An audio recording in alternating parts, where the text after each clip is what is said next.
Welcome, everyone, to the Roundtable Pro Wrestling News Network. I'm your boy, the franchise player, Double B Babblin. I'm joined by Dave from the Pro Wrestling Podcast, and I'm joined by the Drew Nicholas. Welcome, everyone, to our first edition of the Roundtable News Network. And boy, we got a lot of things to talk about today. You are right. We have a lot of stuff to talk about, and for our very first episode, I'm really excited to be here with two very good friends. Mr. Dave from the Pro Wrestling Podcast, a very, very popular Instagram he has where we have dubbed him the CM Punk Whisperer, and for very good reason. Mm-hmm. And, of course, the franchise player, Bad Blood, from everywhere. He's everywhere. He wrestles all over the place. He's wrestled for over 30 years. He's on his last ride tour this year because this is his final year as a professional wrestler. The Roundtable Pro Wrestling Podcast from Oregon does a lot of other work too, which I benefit from. Thank you very much. Hey, man, but we won't talk about that here. And me, of course, Drew Nicholas, formerly Big Money Drew. And here we are for the Roundtable News, and we're going to get started with Mr. Pro right above me, because he's got some news on Mercedes money. Oh, get it in, Dave. Yeah, so in case you guys live under a rock or something, there's been a lot of stories going around as far as Mercedes Moné and where she's going to land. She had talks with WWE, and I remember seeing a story that her asking price was way too high or something like that, with as opposed to Charlotte Flair's asking price. They wouldn't take it for some reason. They wouldn't take. I don't know why you wouldn't take one of the most hot topic wrestlers out there right now, but those negotiations fell apart from what I'm hearing, and there was other news that she'll appear somewhere else. Well, recently, she's been in talks with All Elite Wrestling, and that might be her next landing point. Nobody knows when, nobody knows where, but that's the latest update that we got right now, is that AEW is definitely in the near future. So that's exciting. I mean, that's really exciting. There was a lot of things, a lot of speculation that she would have showed up on the latest edition of AEW Dynamite to confront Mariah May, but that didn't happen. So yeah. Yeah, and I think whenever she does eventually show up, it's going to be a shot in the arm for the AEW women's division, because with the debut that we will be talking about later of Deonna Purrazzo. This is setting up to shape the women's division of AEW for a very positive future, because it hasn't always been seen as positive, of course. I mean, and that right there in a nutshell, I mean, with some of the people that have debuted here recently, the women's division is actually stepping their game up, and I'm really proud of AEW for doing that, because, we've always been a proponent for women's wrestling and the treatment of women's wrestling in general on the Roundtable Pro Wrestling Podcast. So I'm excited for that. Absolutely. So, what we're going to do is we're going to go to a quick commercial break. And then we come back. We're going to discuss the Impact Wrestling TNA's return, the breakdown of TNA's Hard to Kill, which is coming up in next weekend? I believe so. Yeah. So we'll be right back with more of the Roundtable Network news. We'll be right back.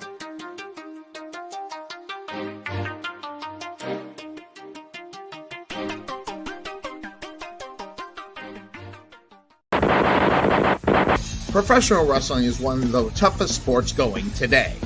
If you ever dreamed of being a professional wrestler, then former WWE superstar and World Tag Team Champion Sir Mo of the famed tag team Men on a Mission invites you, yes, you, to join his Bumps and Bruises Academy. Now in 2 locations in Carrollton, Texas and Sherwood, Arkansas. Allow Sir Mo and his head coach, Dante Smiley, and other coaches to get you on the road to an exciting and rewarding career. Classes forming now for your shot Contact Sir Mo at 704-819-7312 or fill out an information questionnaire now.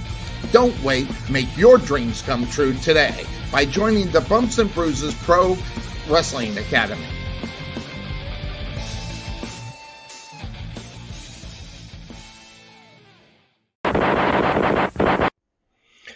Hi, this is James Beard with SWE Fury, and you're watching the Roundtable Pro Wrestling Podcast. And we are back live, ladies and gentlemen. So let's go ahead and talk about TNA Hard to Kill. Let's talk about a few things that have happened recently in the news. As of last Friday, TNA announced via their social media that Alicia Edwards is going to be the 5th entrance into the Knockouts Ultimate X match, which is going to be on the first return of TNA Wrestling's promotional banner. Previously, on the first 4 entrants were announced, it was Jody Threat, Giselle Shaw, Zaya Brookside, and Tasha Steelz. So now Alicia Edwards is now the 5th entrance into the Ultimate X match. TNA Hard to Kill is scheduled to take place at the Palms in Las Vegas, Nevada, this coming Saturday, not this Saturday, but next Saturday, January 13th. And honestly, I'm really excited for the new TNA. They are like the Hard to Kill lineup is stacked. Plus, they have a bunch of surprises, and I guess they're talking about their huge newest signing that's going to be revealed. And trust me, I'm going to be digging in deep, trying to figure out who the signing is because I want to know. I'm pretty sure you guys want to know as well. I can go down the lineup of the matches. Let's see what we got here. Young Wolf says, I feel like wrestling news could be cool if it wasn't for the IWC always bringing up fickle stuff. You know, I agree. Point. I 100% agree, and that's why we decided to put this show together because we want to be able to bring you guys news unbiasedly, so to speak. So the TNA news, the Hard to Kill lineup is this: the Ultimate X match, Zaya Brookside versus Jody Threat versus Alicia Edwards versus Tasha Steelz versus Giselle Shaw. We have a TNA Digital Media Championship match, which I think is like the TNA television title. Tommy Dreamer versus Crazy Steve. Rich Swann versus Steve Macklin. Steve Macklin has like done a whole 180-degree turn since leaving WWE. And an open challenge match. Former World Heavyweight Champion and friend of the channel, Josh Alexander, set out an open challenge that he'll fight anybody, anywhere, anyplace, anytime. And debuting is the man formerly of MLW, Alexander Hammerstone.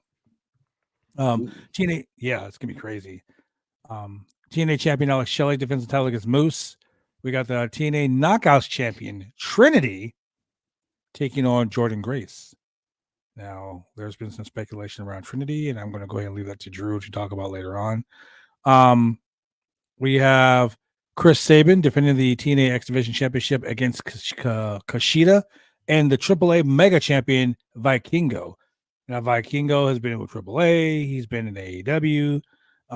He's currently the AAA Mega Champion. The guy is everywhere. Phenomenal talent. TNA is also talking about their newest signee that's going to be revealed at Hard to Kill. They're also talking about the TNA Tag Team Championships on the line. As ABC defends against the Grizzled Young Vets versus the Rascals versus Trent Seven and Mike Bailey. That sounds like that's a stacked card.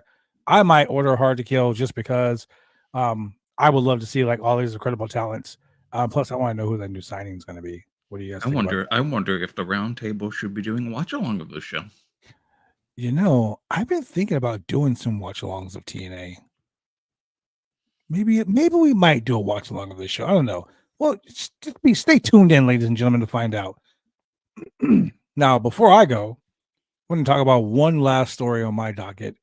And this is something very close to me because I grew up an NWA wrestling fan. I was never a WWE guy. I was always, when I got into this industry, I always wanted to be an NWA guy. And it's because of guys like this. Sting.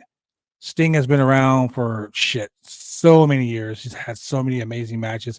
And this Saturday, live today on TNT, AEW Collision, which we will be streaming live later on, by the way. AEW Collision, Sting's last match in Charlotte, North Carolina. Sting and Darby Allin will be taking on JD Drake and Anthony Henry of the Workhorsemen. So in Charlotte, Horseman Country, Sting is once again facing the Horseman, the Workhorseman. This is going to be Sting's first match in Charlotte since 2009, where he wrestled Rhino at a TNA pay-per-view. Sting debuted, Sting first wrestled in Charlotte in 1987, where he defeated Hot Stuff Eddie Gilbert on a Jim Crockett promotion show. I believe it was UWF, and it was a live event. So, man, I'm excited for that. What do you guys think about Sting's last ride tour, so to speak? Well, I saw Sting wrestle, of course, at World's End when I went to World's End last weekend. You lucky dog. Which I went specifically because I wanted to see a few different things, and Sting was one of them, because that's probably the last time I will ever see Sting wrestle. So I was really happy that I got to see that match. I've seen Sting wrestle a few times, a couple of Grand Slams when they came to Arthur Ashe, and I believe I saw him wrestle at the Prudential Center on one of the first collisions that came out. I'm pretty sure it was him, Sting, and Darby Allin versus another team. And yeah, so I'm sad, but understandably so. You know, the man's 64 years old.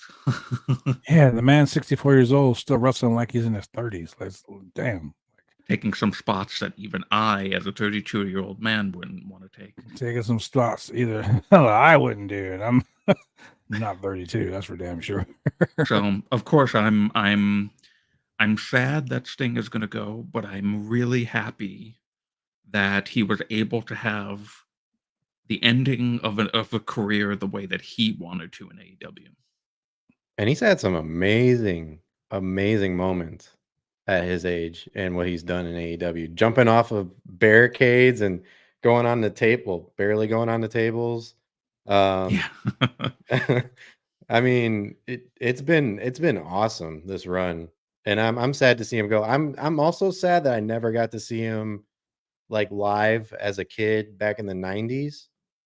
I was, I became a wrestling fan back in like 2000, so that was like right at the end of WCW and all that. So I'm just really glad I got to see him live as well before he, retires this year. That's so awesome. But I got some update contract stuff that just happened. How familiar are you guys with New Japan? Oh, and JPW all day, man.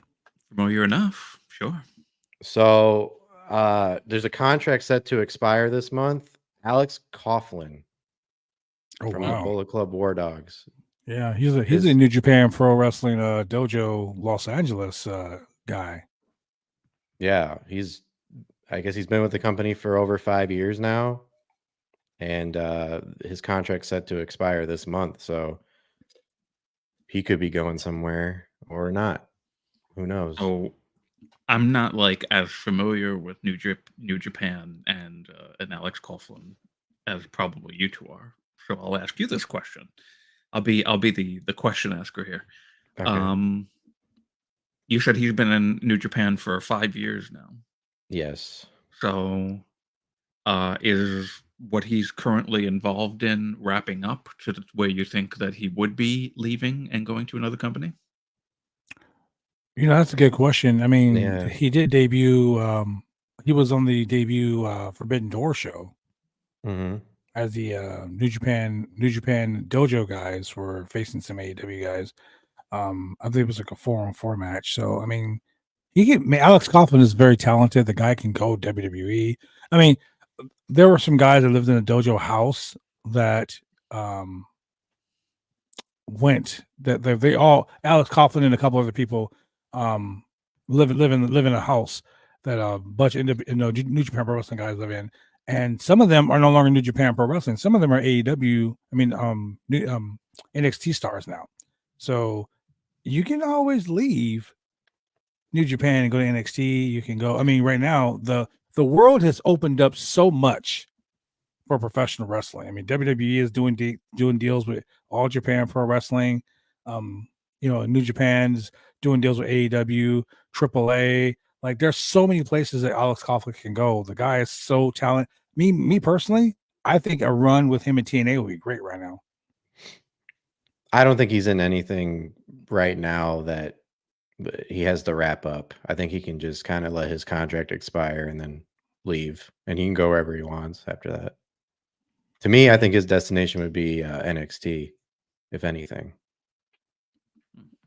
Yeah, I Okay. can see that. So, who else? Who else's contract is coming up there, Dave?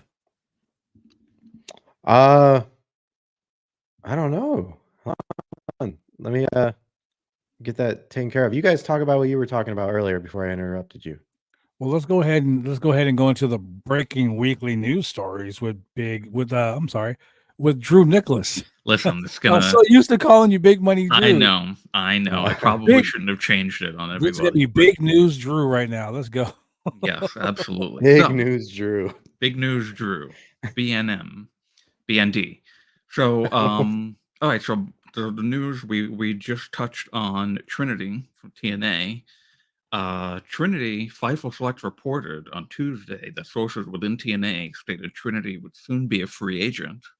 And when speaking to the sources in WWE, they said not only did they think there was a good chance, many claim they expect it in regards to Trinity returning to WWE. I think that would be a very, very interesting dynamic, considering Mercedes was in talks with WWE, but now all of a sudden isn't anymore, and they left WWE together as champions.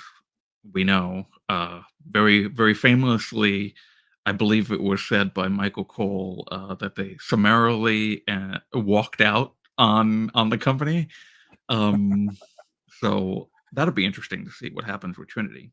And Do you think? she's a Do wonderful you? wrestler, so Yeah. Do you in think that Trinity may WWE show and up? anywhere. Do you think she may show up in the Rumble? That's a possibility. Of course, the Rumble is only a few weeks away, and her contract is supposedly set to expire this month. Now, is it set to expire this month before the Rumble or after? That we are not 100% sure on. But Well, I know rumor has it that her contract will be up. Her contract's up now, and she's finishing up as the world champion. So, will we see Jordan Grace defeat her for the TNA Women's World Championship, and then the following week she shows up on the Rumble? very possible, and that would be very exciting.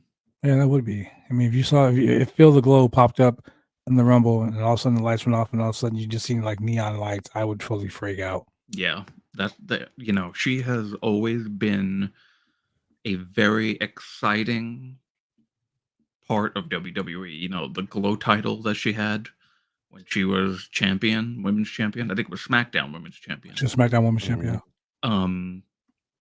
They never sold that in WWE shop, and I was upset because That's crazy. Yeah, that's crazy. Yeah, that was such a cool, unique thing for her to have, and it fit with her character. It fit with her entrance, especially. So, hey, maybe we'll see that again. That'd be awesome. I love her TNA Impact run. Like she's had some really great matches, and I've seen her debut, and I've seen her match against Sonny Kiss, and I don't know, man. Like this is it's a shame that WWE had to she had to take a step back from WWE and whatever just to have them realize wow, she's pretty vital to this company, or maybe it was just a Vince thing. I don't know. I'm not here to speculate. We're here to speak facts, but that's right. I don't know. It's gonna be sad to see her go, but going back, that's the best move. I am gonna miss her theme song though. I do like that Wrestle and Flow theme song that she's got for Impact. I think that's 10 times better than the Feel the Glow one, but that's just me.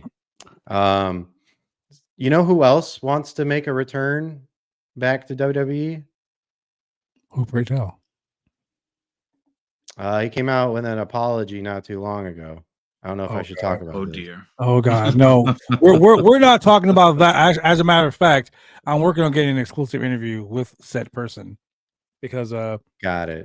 I feel the Roundtable would like to have a go at giving the 100% facts in an interview with this gentleman. So I use the word loosely because it is what it is. Like I said, we're not here to speculate. We're not here to we're here for the facts. Oh, these are just facts. These are just facts. He apologized in a video to Triple H, Shawn Michaels, and that's pretty much it. I don't know what came. He's open to interviews, like you said. So we'll see if Roundtable does something with that for sure. So another thing that happened this week, Deonna Purrazzo debuted on Dynamite this past Wednesday, and Fightful Select reported Purrazzo's music and video were finalized a day or two before she debuted. So the deal seems to have come together at the last minute, as had just been reported earlier in the same day that she was in talks with AEW. And Tony Khan, right after her debut on the show, made it official with an All Elite graphic. So Deonna Purrazzo is officially All Elite. She was from TNA or Impact. And she has stated that she wants to come after Tony Storm. So that will be a really interesting first feud for her, right? Hot-shotted right to the main women's title in the company. What do you guys think of that? She's so talented, man. WWE fumbled her. AEW actually fumbled her in the beginning. Because remember, Deonna Purrazzo was there for a hot cup of coffee, and they fumbled her there. So hopefully Tony Khan has learned his lesson. You're building a women's division with very capable stars. You brought in Mariah May from Stardom. She is a tailor-fit, Americanized professional wrestler that's not even American. Like, she fits the mold of what a professional wrestler in the new era looks like. You brought back Serena Deeb.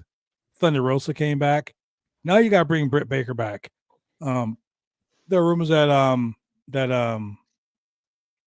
Britt Baker is trying to come back. They're trying to put her back on TV. So now you're stacking your women's division again, and you have a great character in Toni Storm. Like, she's an amazing wrestler, but her character is so over the top right now that it's breathing new life into the women's division. And now you got all of these talented women coming back. You got Chris Statlander, you got Sky Blue, you got Julia Hart. You got Willow Nightingale. You're pushing these women now. You're giving them now. All you got to do is give them more time. Give them more time on TV. Britt Baker said something about the women in AEW getting 5 to 10 minutes of TV time, while Chris Jericho is getting 45 minutes of promo time a week. Like, that's ridiculous in itself. But if you watch the last couple of AEW shows, they've been more promo based and less matches. Right. Yeah. They're like the last Dynamite, they announced 3 matches on Dynamite, and then they had like 7 promo spots. Like, give the women some space. Let them work. I'm gonna look up after this show. I'm gonna look at some demographics.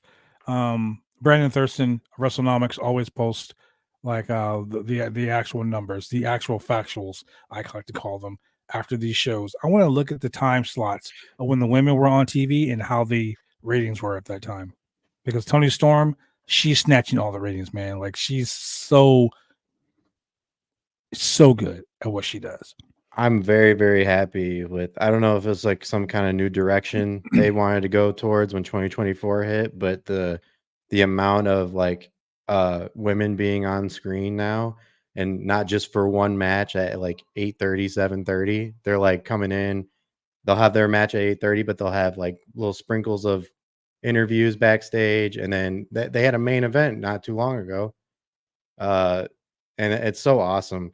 And bringing in all these other these women, like these big signings, is going to be huge, man. Like, you already got Deonna Purrazzo. Imagine, Mercedes coming in. Britt comes back. Mercedes versus Britt. Ooh, That's going to be that's awesome. That's a marquee match right there. Take my money. Oh, I'm already, imagining it. It's going to be awesome. And it's exciting because, as we said before, the women's division of AEW has gotten a lot of critique, rightfully so, because it's not been it hasn't lived up to its fullest potential because it hasn't been creatively satisfying to watch. You Right. see one match, one segment, people's feuds going in and out. Like Willow was supposed to be going for the TBS championship with Chris Statlander, and then all of a sudden Julia Hart got involved and Willow got dropped from that storyline. And of course, I mean, Julia Hart has been on such an incredible run so far as the TBS champion, and has really come into her own in this House of Black character of hers. That's What an improvement. an incredible improvement. Yeah. Julia Hart used to be a cheerleader. Yes. For two guys that aren't, for one guy who's in NXT right now, and the other guy who hasn't been on TV for at least 6 months. And now she broke out of that mold, and she became this, what some would even say is at this point the leader of the House of Black, because of all of the attention in that group goes to her. Mhm. And I'm really excited to bring in Deanna, Mercedes soon. As you were saying, bringing Britt back. Thunder Rosa just returned not too long ago. It has the makings of bringing a real positive spin to what most have seen as a negative in the women's division of AEW. And you know what? Just sprinkle in a Taya Valkyrie. I haven't seen her in a while. Oh yes, that's right. I believe she last wrestled at. I think she last wrestled the same time that Britt last wrestled, because they wrestled each other on, I think it was the Albany Dynamite that I went to in the summer. Mm-hmm. I think that was the last appearance by both of them. Let's look at the women's roster real quick for AEW. You got Abaddon, who just came back after, and she has the honestly the best win-loss record in women's division AEW, which is crazy. Anna Jay, you got Athena, the Ring of Honor Women's Champion. You got the young upstart Billy Starks. You got Diamante. You got Amy Sakura, who's trained so many people. You've got Hikaru Shida. You got Kira Hogan. You got Julia Hart, Chris Statlander, Lady Frost. Layla Gray. You got Layla Hirsch. You got Marina Shafir. You got Mariah May, Mercedes Martinez, who is amazing. You got Nyla Rose. You got the returning Red Velvet, who is really good. You got Riho. You got Ruby Soho. You got a legend like Saraya. You got Sky Blue, Thunder Rosa, Tony Storm, Willow Nightingale. You got the Renegade sisters, Charlotte and Robin Renegade. You got Britt Baker. You got Haley Cameron. You got Madison Rain, who is another very integral part of women's professional wrestling. I mean, look at all the stuff she did at Impact Wrestling. Look at that. You got my favorite, and I'm a little biased. You got Jamie Hayter. Unfortunately, you got Paige Van Zandt. You got Penelope Ford. You got Rebel. Like I said, you got Serena Deeb. You got Ty Mello. You got Taya Valkyrie. You got so many like well-known established names, and now you have Deanna Purrazzo. Man, you bring in Mercedes money. Can you imagine all that's a stacked roster, dream matches? honestly. That's a stacked roster. I mean, people, like I said, people talk bad about the AEW roster, women's roster. Their roster is stacked with talent. The only problem is getting that talent to be seen. Absolutely. Can I ask you guys a question? Mm-hmm. Does it take having an all women's pay-per-view to have it being taken totally seriously? So let's talk about an all women's pay-per-view. We had that before. And I think, in my opinion, that was a fucking smashing pay-per-view. It was really good. Really good. That was back in 2018, I believe, right? Yeah, WWE put on that women's pay-per-view, and it was amazing. So with this talent, and then you bring in some Japanese talent, you bring in some talent from Mexico, you bring in some talent from Europe, dude. Are you kidding me? If Tony Khan pulled an all women's pay per view and did it like Forbidden Door, I think it'd be great. That, you know what?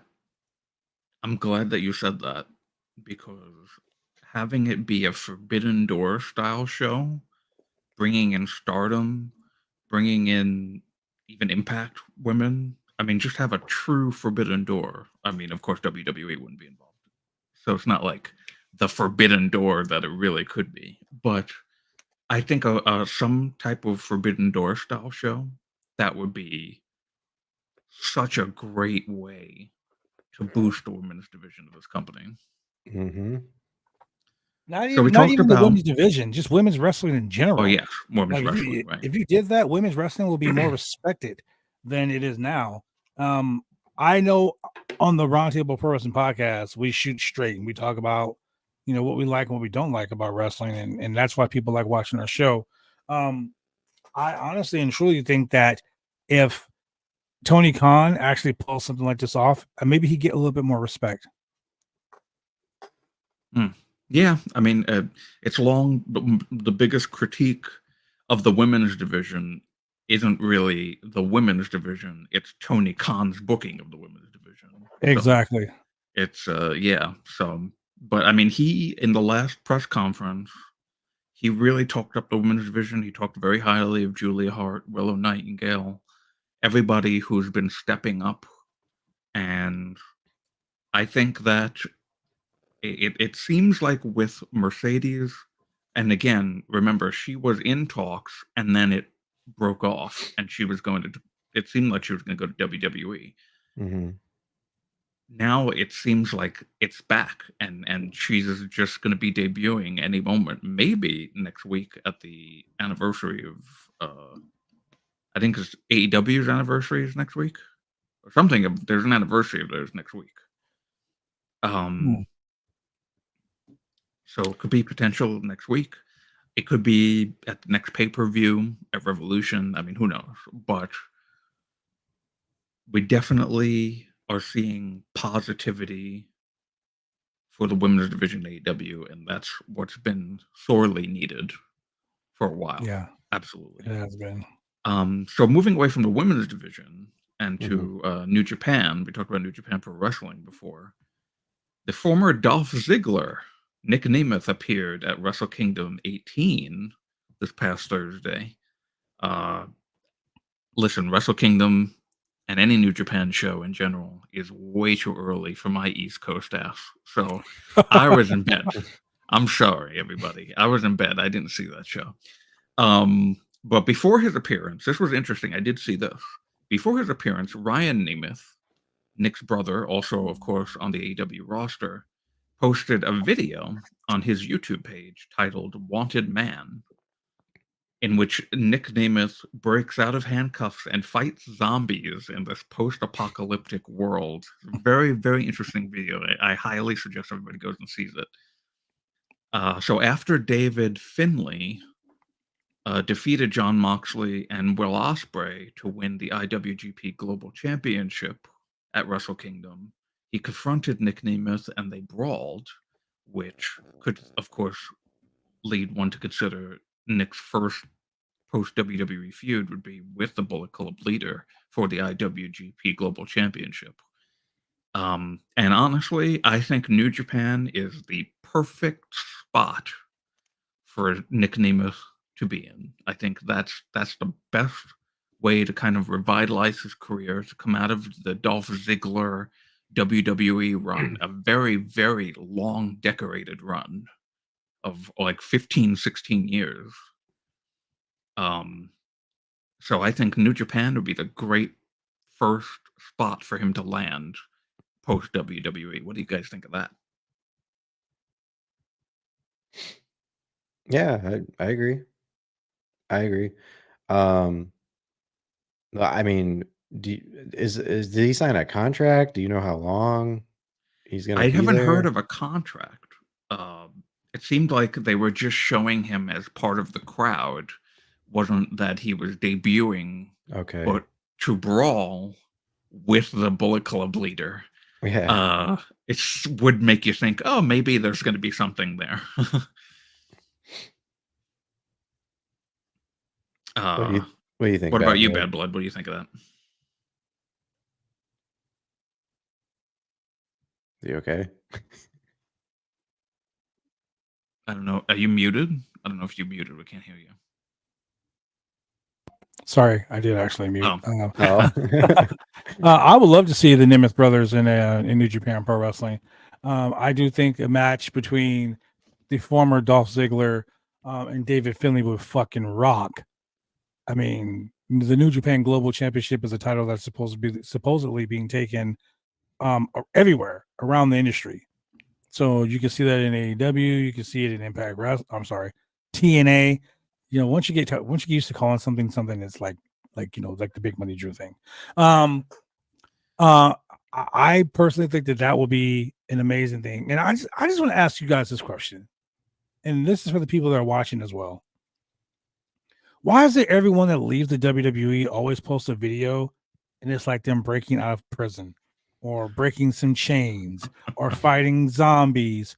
Why can't it just be like they walk out of a building and they walk into a new one? I don't know. I Is don't working know. with the WWE that bad? Like, No, Well, yeah, I mean, to probably some would think, depending on what their stature was within the company. If you're a lowly, mid-card jobber, and then you get like a big break with a new company, I can understand some people thinking of it as breaking out of prison or breaking out of jail, because there's so much micromanaging within the WWE system. So to be able to even put out a video like that is not something that they could do in WWE. I mean, So even Mox did it. Mox was like he was breaking out of like a prison, and I think he was the Buddy Murphy catalyst. and Yeah, Alistair he was. Malachi Black did it. I think Moxley Mhm. was the catalyst of stuff like that. He started that trend, and then everybody else just started doing it. Yeah. I mean, it I is didn't what see it I didn't is. see Riddle do it though. Do you think Riddle would be smart enough to do something like that? Uh-huh. I don't know. This is an unbiased No, show, right? Yeah, this is an unbiased show. Yeah, those are my opinions. I apologize. I mean, we didn't talk about Riddle showing up at MLW. We didn't talk about Riddle also challenging Tanahashi for the New Here's my Japan opinion. That's New crazy. Japan Pro Wrestling television title. I mean, yeah. So Drew, let's go back. Let's go back to you, Drew. With Yeah, the let's rest of not the talk about breaking Riddle, news. please. Let's not talk about Riddle. That's another show. So last night, SmackDown, Authors of Pain returned with Paul Ellering and attacked Bobby Lashley and the Street Profits with Karrion Kross. Now, Sean Ross Sapp of Fightful had been reporting for months last year that Authors of Pain had re-signed with the company a year ago, but were not being used. They were released during the pandemic. I think it was about September 2020. And they had tried to start their own promotion called Wrestling Entertainment Series, but were unsuccessful. So based off of what happened last night, it appears they will be joined with Karrion Kross and Scarlett going forward in a feud with Bobby Lashley and the Street Profits. So, anybody excited for that? I gotta say, I love the dark hair. I love Scarlett with dark hair. I agree. Like, I hadn't been. I don't watch WWE Weekly, so I didn't know that she changed her hair color. I didn't notice either. That's something new. And to be honest with you, like Yeah. the whole gothic gimmick that her supposed gimmick is like she's like a gothy like witch or whatever, whatnot, like a high priestess or whatever. With that blonde hair and Cameron Cross and all that black, it didn't really like go with like the motif, so to speak. You know what I Right. mean? The dark hair makes her look more spooky and menacing, and like Karrion Kross, like, I've known Karrion Kross since the Indies. So watching him, he was Killer Cross. Watching that gimmick go from the Indies to the WWE, watching how it changed, It needed something fresh. And teaming in with the AOP and the greatest mind for tag team wrestling, Precious Paul Ellering. Mm-hmm. Ladies and gentlemen, if you don't know, Precious Paul Ellering was the guy behind the Road Warriors. He was the guy behind the Legion of Doom. Now, it wasn't the Road Warriors weren't just the Legion of Doom. Like they had Jake the Snake Roberts, they had many other people in the Legion of Doom. Think about that for a second. Jake the Snake Roberts is one of the most methodical, mind screwing wrestlers there ever has been, right? And Paul Ellering was the guy behind him.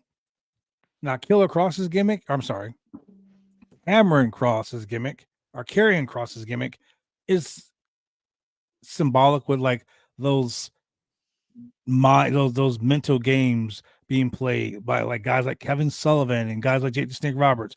To have Paul Ellering behind him and then the brute force of AOP as the trios, I've been saying it for months and months and months on the Roundtable Pro Wrestling podcast, and I'll say it on here.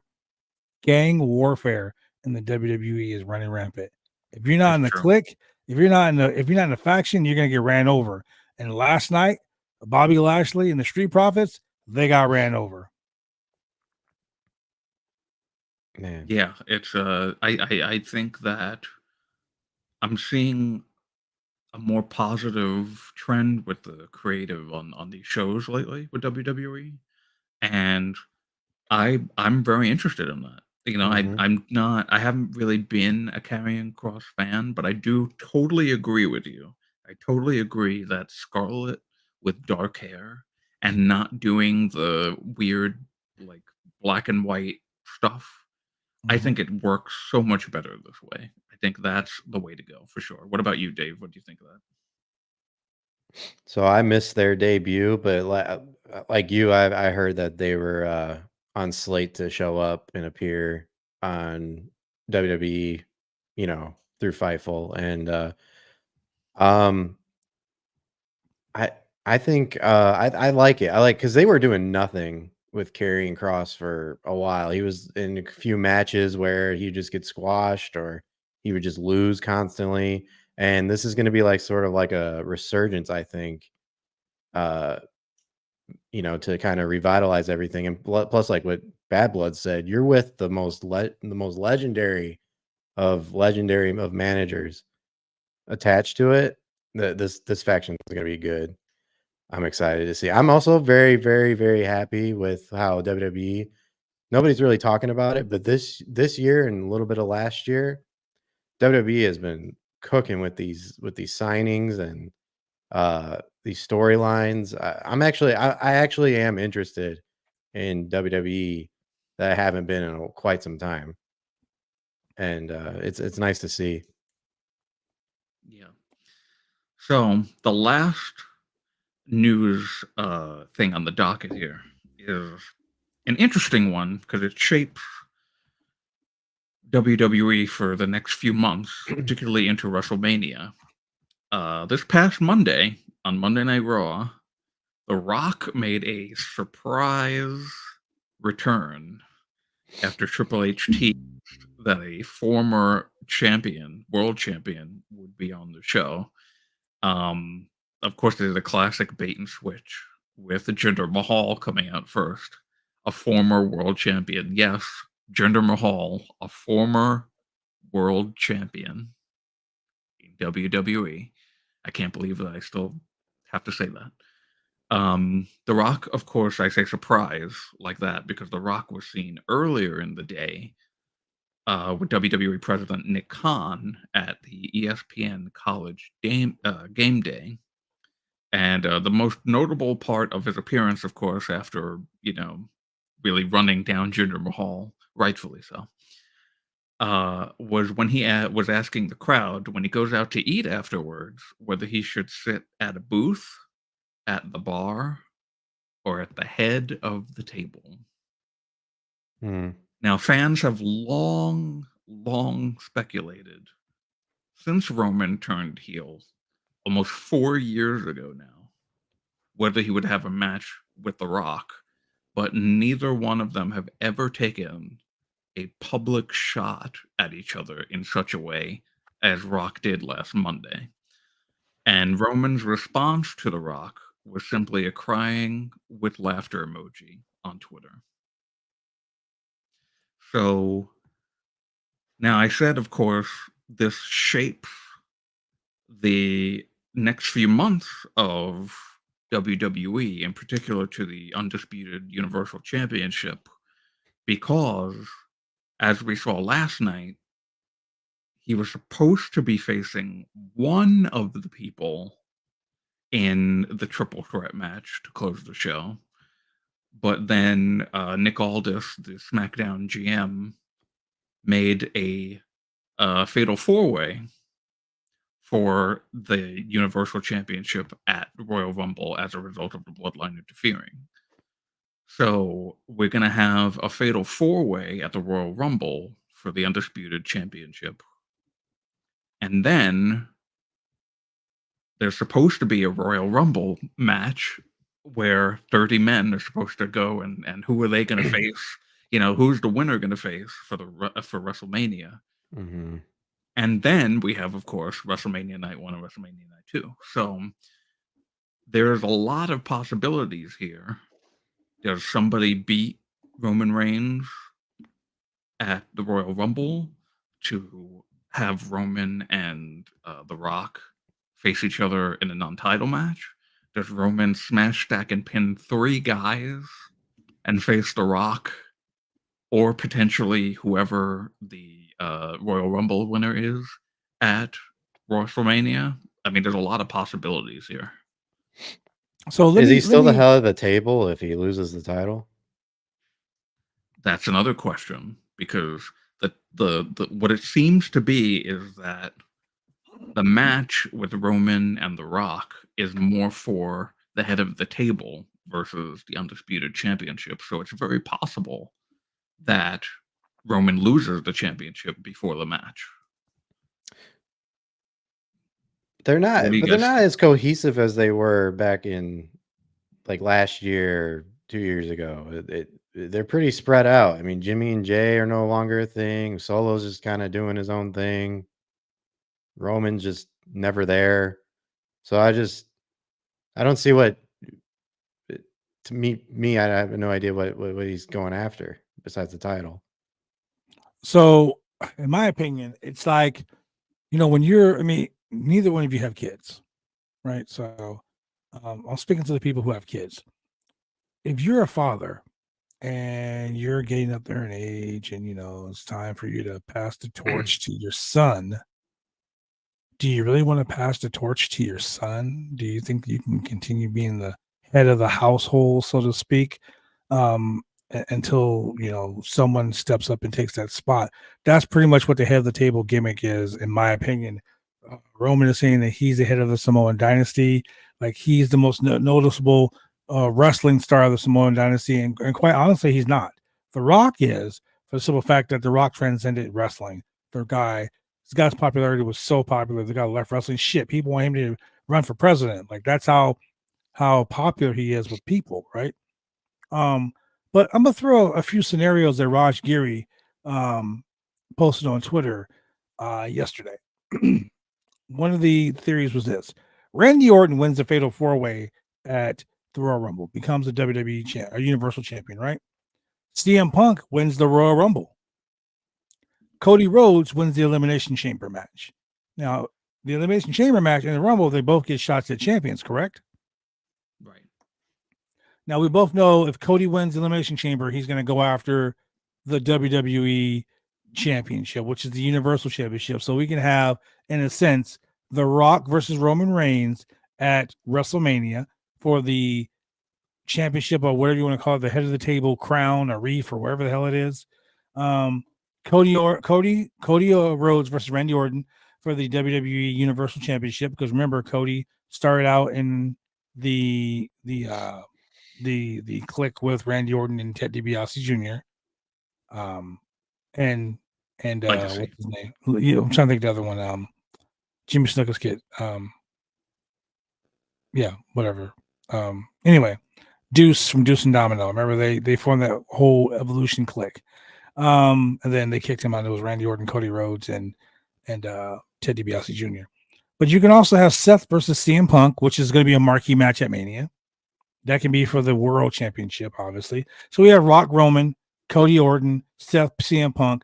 That right there is a solid day 1, day 2 WrestleMania main event. Day 1 main event, Seth versus CM Punk.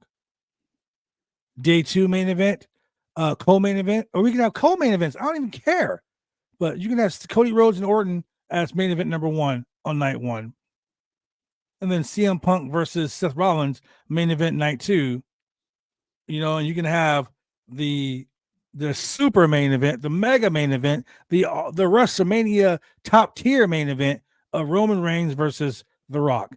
No championships need. And let's just say, for instance, Roman beats both Randy Orton and AJ Styles and LA Knight to retain this championship at elimination at the Royal Rumble. It doesn't matter, according to phrase of The Rock. It doesn't matter if it's for a championship or not. This is still the biggest match in WrestleMania. This is Hogan Rock. This is Hogan Warrior. This, you know what I'm saying? Like this is Bret Hart, fucking, Mr. Perfect. Like these are matches. These are Undertaker versus anybody's streak. Like these matches, that match will be bigger than all those matches. Remember how you felt when you seen Hogan versus Warrior, WWF World Championship versus WWF Intercontinental Championship, Toronto Sky Dome? Remember that? Remember Hogan versus Macho Man, Mega Powers Explode? This match, The Rock versus Roman, is bigger than all that. What do you do with Cody? That's what I'm saying. The story is Cody needs to win the championship. And we were talking about this off air earlier. And I get it. I get it, Ultimate Sports Talk. You're not convinced by any of that. And that's fine. This is just us talking about what could possibly happen. Mm-hmm. Because the way this fatal 4-way is lined up, and then you got The Rock back, you got CM Punk back. Hell, AJ Styles just came back. Like this for the first time, and I talked about this on Roundtable Pro Wrestling Podcast, for the first time since Roman has been champion, now you have credible challengers. Now you got so many people who can beat him without being buried, because they buried Kevin Owens. They buried Sami Zayn. They buried LA Knight the first time. They buried this guy. They buried that guy. They buried this guy. The only guy that looks like he can actually beat Roman right now before all of these guys came back was Walter. I'm sorry, I'm not going to call him his WWE Gunther. I'm not going to do that. It's Walter. He's the only person that looks like he can actually beat him. But they're not putting that match together either. So The Rock wins. Let's say The Rock wins. Then what? Exactly. The Rock doesn't have to win. That's the point I'm making. But if let's just say like you're right. Let's say Roman retained the championship and then he lost the match to The Rock. Why would you give another part-timer the championship? This match is bigger than that champion. Honestly, I hate to say it as a professional wrestler. I hate to say it, but this match is bigger than the championship. Yeah, I don't disagree with you there. And a lot of people have speculated whether or not the title would be involved. I think that more likely it will be, because it's just how WWE works. Mm-hmm. No matter who's in charge, the top match always has to have a title in it. And I think that,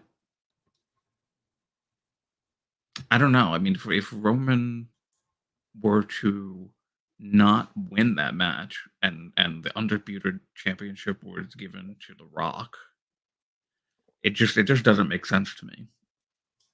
So I think it makes sense for him to beat The Rock if there is a match, because why would The Rock need to win that match?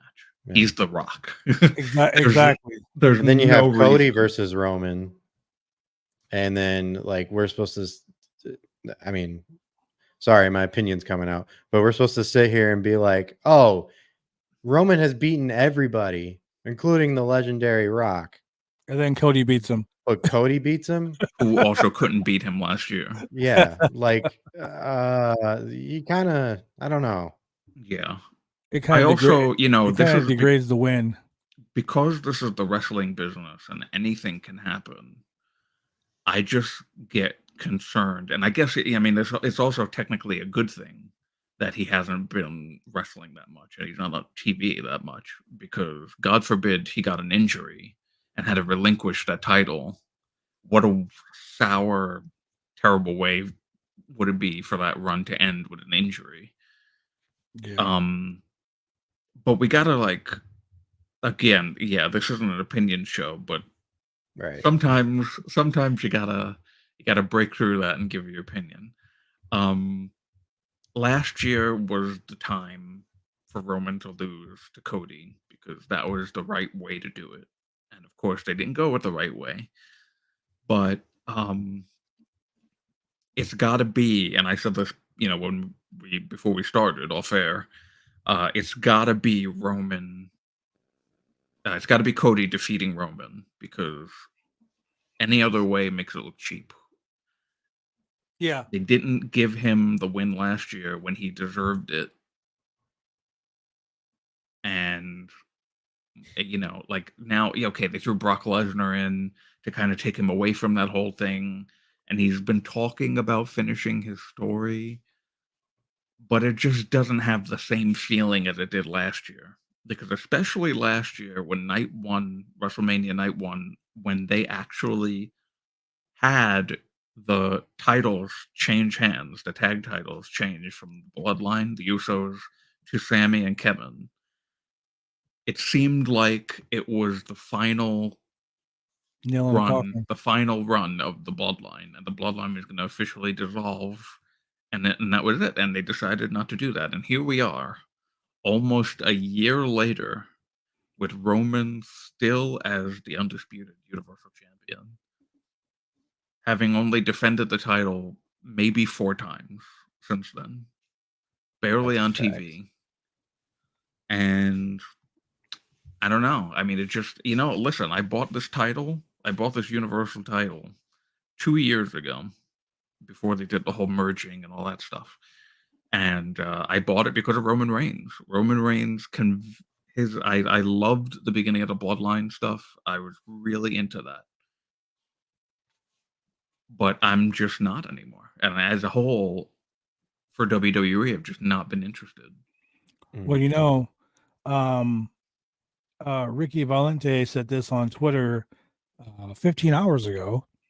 Cody needs to beat Roman clean at WrestleMania 40 in Philly. One of the biggest heel runs of all time needs to be followed up by one of the biggest face runs of all time. And Cody fits the bill. That right there will be Cody's finishing of the story because Cody will become the WWE Universal Champion or whatnot. He will give a whole run as like a big, huge baby face because Cody is a huge face. Like Cody is like a huge face. And that's something Cody wants to be what his dad wasn't. And that goes back to the head of the table thing. Like my whole goal in life as a parent is to be a better parent to my kids than my parents were to me. And my parents were fucking great parents to me. So to have Cody be a better world champion than his father was, that's like a progression. You know what I'm saying? Right. That's the head of the table. So to have Cody cleanly beat him. Mm-hmm. The big moment that a lot of fans remember with Rock and Roman happened at the Royal Rumble when he came out at the end of the Royal Rumble after Roman won the Royal Rumble to raise Roman's hand, and everyone was booing the hell out of the both of them. And you could see it on Rock's face that he was confused that he was getting booed. But it wasn't him getting booed. It was the fact that the WWE was shoving Roman down everyone's throat. And you need to like him as a face. Where was that? Philadelphia. Where WrestleMania is going to be this year. Wow. And how poetic is it too for that match to happen in Philadelphia? So it's like, does Roman retain at the Royal Rumble and go on to face Cody, or go on to face The Rock? It's a big it's a big question, and it holds a lot of WWE creative in big decision, the palm of whoever's hands, whether it be Triple H, whether it be The Rock, who goes, you know what? I want to have this match, because if Rock says that, how do you not have that match? Oh, exactly. And Rock are, in my opinion, this is just my opinion. I know Ultimate Sports Talk. You say a good job to Pro for giving his opinion. I'm gonna I give fucked it my all up. yeah. He totally just ruined it. That's all good. I'm gonna give my opinion as well, as a wrestling fan, not just as a wrestler, not someone in the industry, but as a fan. Having The Rock versus Roman would sell out WrestleMania for two reasons. One, it's a dream match. And for two, The Rock has never publicly gone out and said, yo, I want a shot at Roman Reigns. Never once. No, in any talk show, people ask him, he deflects, he puts Roman over as being the head of the table. He even said it on Jimmy Kimmel that, yeah, Roman is the head of the table. He said it. But he also said because The Rock isn't in wrestling right now. So you bring The Rock back to wrestling, even if it's for one night only. And we know how The Rock's one night only thing goes with him and John Cena once in a lifetime, 2 years in a row. We already know how that goes. But if you have this match, it doesn't need to be for a championship because that, like I said earlier, this match transcends the championship. So having Cody versus someone else, yeah, but then again, you sit back and you think about it. Cody has worked all year to get to where he's at to not get anything. Okay, so Ultimate Sports Talk had this to say: The Rock transcends wrestling. He's a bigger Hollywood star. Endeavor needs as many eyes on the WWE as possible. Rock brings media attention and brings eyes to the outside of the wrestling into the product. I agree, and that's why I'm saying this match is bigger than the WWE Championship. I agree. I agree that it is bigger. I used to think that it needed the title, but at this point now, almost 4 years into this heel run of Roman's, and all of the merging of titles that they've done to get to the big, pretty W gold title that he holds now, it doesn't need it anymore. And so maybe, like what Raj said in the tweet that you said before, maybe someone else ends up running. We got a babyface run-in from Chemical Julian. Hey, pal. Maybe someone else wins at the Royal Rumble, and then finally, Randy would be a great choice. Honestly, I mean, the teacher versus the student is always a great match, and that's always something that, finishing a story when the student becomes the teacher, like that's the finish of a story right there. Cody never said who had to be the final chapter in the story. He just said he wanted to finish the story. Now that's facts. See, we were talking about opinions. That's facts. That's a fact. He never once said, I have to beat Roman to finish the story. He said he has to win the championship to win the story, to finish the story. So he can be wrestling Moses for all we care. Who cares? As long as he wins the championship, the story is done. The story is done. It's not like John Wick. We have to kill the final boss. With that being said, thank you guys for joining us here on the Roundtable News Network. We are glad that we were able to provide wrestling news without the drama, without the BS. Facts, and only facts. And With some that being opinion, said, but facts. well, Yeah. yeah, We had one opinion. Maybe the opinion wasn't so bad. I got one more thing before we go. I don't know if we touched up on it. WWE also possibly picking up Camille Brickhouse. Yeah, from the NWA. What do you guys think about that? I'm sure. For it, against it? I mean, it's. I guess it's really not up to us to be for or against somebody going from one company to another. It's more.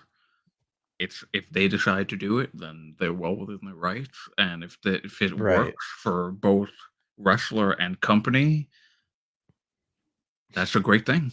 No, yeah, you're right. Yeah. I will say this. Camille has the look that WWE looks for. She's a big blonde, muscular. She's good looking. She's athletic because everything Camille has done, like every sport she's ever been involved with, softball, she's a star. Like she is a star. So bringing her into the fold would be a good idea, in my humble opinion. Wow. As a wrestler, I see she fits the WWE mold. I don't see her going right to Raw or SmackDown like Jade. I see her going to NXT, honing her craft. I see her spending some time at the Performance Center, but like they're doing Jade. Jade's at the Performance Center. I mean, her mom recently passed away, so I know that pain personally. When something like that happens, you tend to take your time getting back to normal, and there really is no normal. So that's the reason why she hasn't debuted, because she's dealing with that and training at the Performance Center and all these things. But we all said it when we were watching Jade evolve in AEW, that Jade was greener than goose shit, and she was learning on the fly. Well, what a lot of people in the industry, a lot of fans don't realize is that the WWE has their own style of wrestling. Yeah, that's what I'm saying. Camille does need. Yeah, I was just getting to that Ultimate Sports Talk. I like this Ultimate Sports Talk guy. Kind of knows what He's he's a good talking about. guy. Shout out Yeah. to UST. He knows what he's talking about. Camille needs to learn how to wrestle on TV. She's a NWA TV person. WWE TV is way different from everything else. Even AEW TV. WWE TV is so different from everywhere else. I think it So- just goes back to what we were saying earlier. I think that the women's divisions on all TV shows is going to be thriving this year, especially with all these talks with WWE picking up these really great wrestling, women. You have Camille, you have Julia in the talks of her joining WWE. Trinity coming back. Right. It's just going to be absolutely insane, the amount of I don't know if exploitation is the right word, but the amount of what's the word I'm looking for, guys? Help me out. The amount of eyes that the women wrestling will have this year. It's going to be awesome. So yeah, I'm proud of that. I'm proud to be. I'm 100% exciting. Yeah, I agree. Once again, I need to sit down and talk Ultimate Sports Talk. This guy knows a lot. I am 100% and a lot of excitement around the women's wrestling all over the industry. That is fucking facts, my friend. And with that being said, facts and all facts is all about the Roundtable, all about the Roundtable News Network. And ladies and gentlemen, thank you once again for joining us. We will see you guys next Saturday with more of the Roundtable News Network.